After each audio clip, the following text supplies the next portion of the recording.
Are you filled with fear, doubt, worry about the future of our country? Do you feel the urgency to act before it's too late? If yes, then this podcast is for you. It's time for us all to confront the critical issues threatening our nation's fabric, our democracy itself, regardless of our political stance. If you are ready to face reality, handle the tough questions, and find real solutions, then here's your host, Debilyn Molyneux. Welcome to the Terrified Nation podcast. I'm your host, Debilyn Molyneux. Can we save it? That's what we're exploring in the Terrified Nation podcast. And for me, the answer is a resounding yes. We can, and we must. Now, this show is where we explore alternatives to being afraid, alternatives to being angry or hopeless. And when we started the Terrified Nation podcast, we started with an idea for 10 episodes, after which my producer said, "Keep going, you've got something." So we kept going. Tens of thousands of downloads later, we're starting season 2. So thank you for being part of the Terrified Nation community and for listening. As we start season 2, we have a new production team. And we're excited to share with you stories about what everyday Americans are doing to create a future that doesn't suck. Now, these are stories about personal growth, community action, and national impact. Our stories are about waking up, growing up, and cleaning up to inspire us all to be the citizens that our nation needs us to be. It's time to act. So buckle up, Buttercup. We've got stories to tell, work to do, and fun to have. Today's episode is a true story. At 18 years old, I spent a few months with agoraphobia as my closest companion. Now, agoraphobia, in case you don't know, is a fear of open spaces. And when I was in the grip of it, I would not leave the house unless someone was with me. And I would count the minutes until I was safely home again. I was going through this really rough patch because I had just left home and I was making grown-up decisions and becoming responsible for myself. Agoraphobia was a way that I could be taken care of just a little bit longer. And in a warped way, it was my mind protecting me from the unsafe conditions of the world.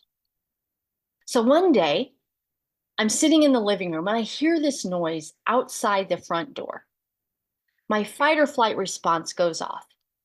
And when I peeked out of the curtain, I saw a squirrel who was looking for food. But my heart was racing and my palms were wet and fear overtook me. And in a corner of my mind, a quiet voice just said, "Enough." I didn't want to live in fear of every little thing, like a squirrel on the front porch. So I went to see a counselor the very next day, all by myself. And when I arrived, I was having a full-blown panic attack. I was given the paper bag. I was told to breathe into it and directed to put my head between my knees.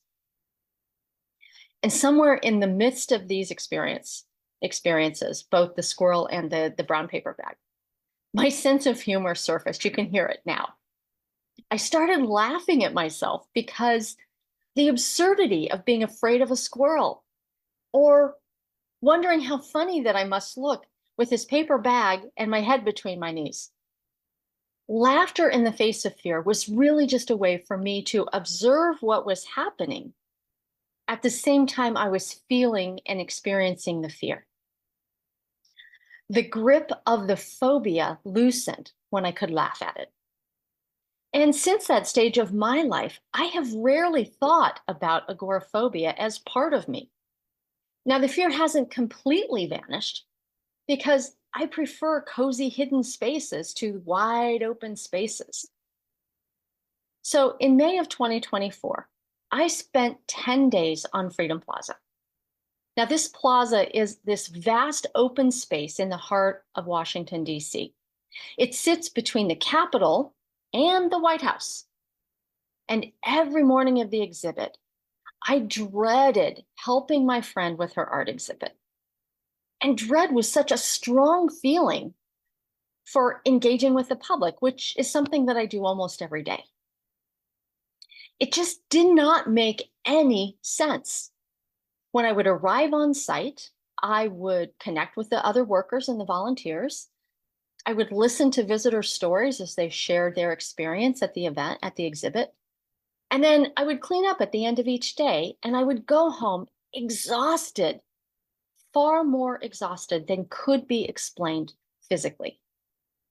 So it was a couple weeks after this art exhibit ended when I remembered the agoraphobia that I had as a teenager. And all of a sudden, my exhaustion made sense. I was in a trauma response. Now, my body had remembered what my mind had forgotten. Now, trauma for us often surfaces in new ways as we live our lives. Like while I had been treated and recovered when I was younger, my body was letting me know that some part of that earlier phobia was still present. And I have a new opportunity to heal. Trauma is trauma.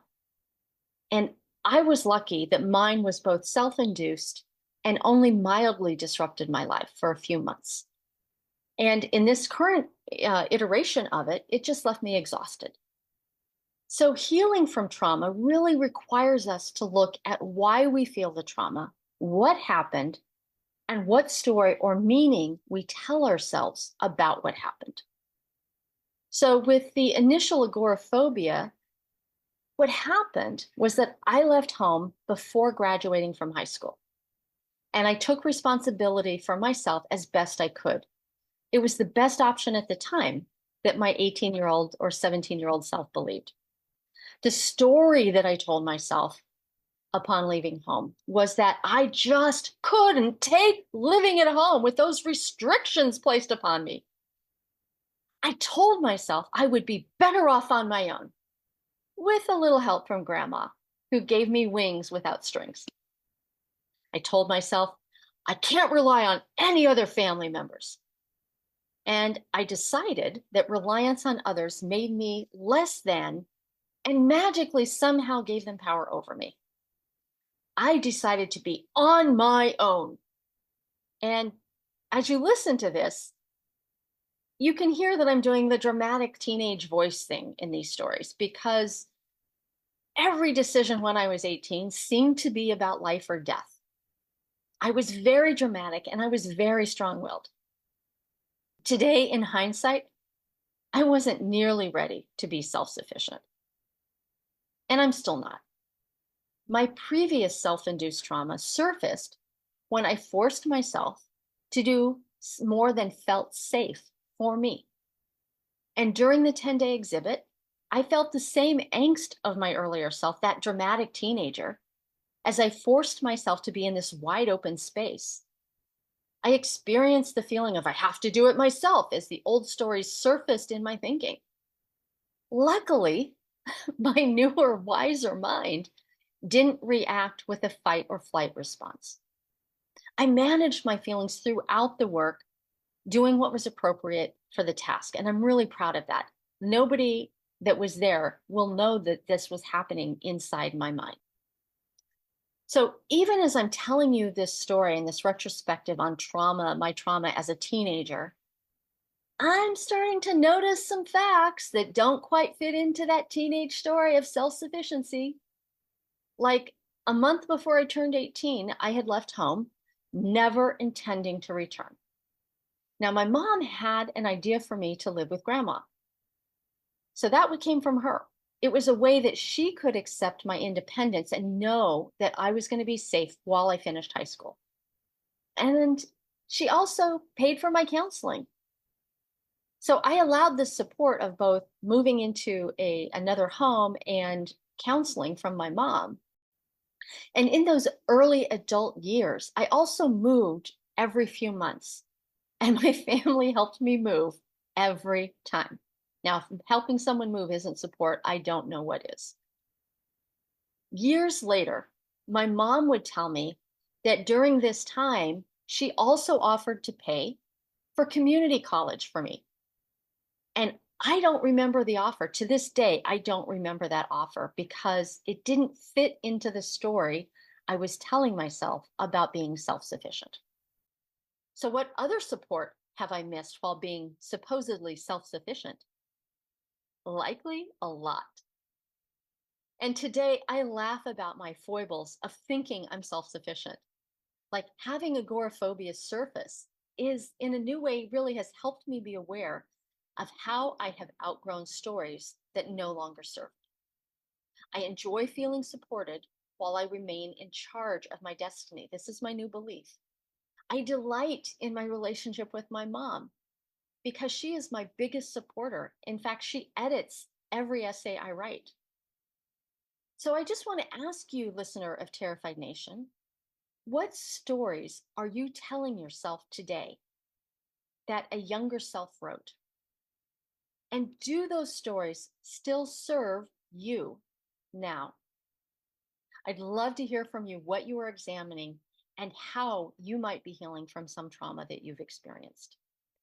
You can send me a voicemail straight from terrifiednation.com and tell me how you're doing. I really want to know. And I have a PS on this story. As my mom was editing the essay, she reached out to share with me her experience of agoraphobia as a young woman. We have never, ever talked about that before.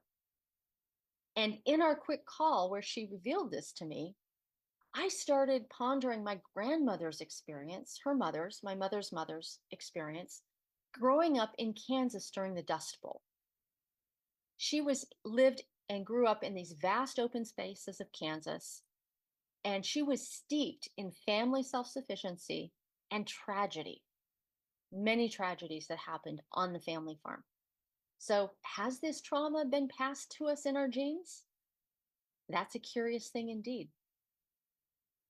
Terrified Nation is a part of the AmericanFuture.us project, helping every American to know what their preferred future is. You can share your thoughts by leaving a voicemail at terrifiednation.com or taking the self-interview at the AmericanFuture.us website. In closing today's show, I'd like to thank you, the listeners, for giving a damn about our nation.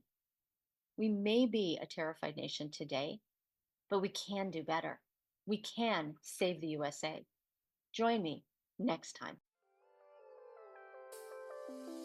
So that's it for today's episode of Terrified Nation. Head over to iTunes or wherever you listen to subscribe to the show. You can get advance notice of new episodes and bonus content by signing up. Head over to terrifiednation.com and join us on the next episode.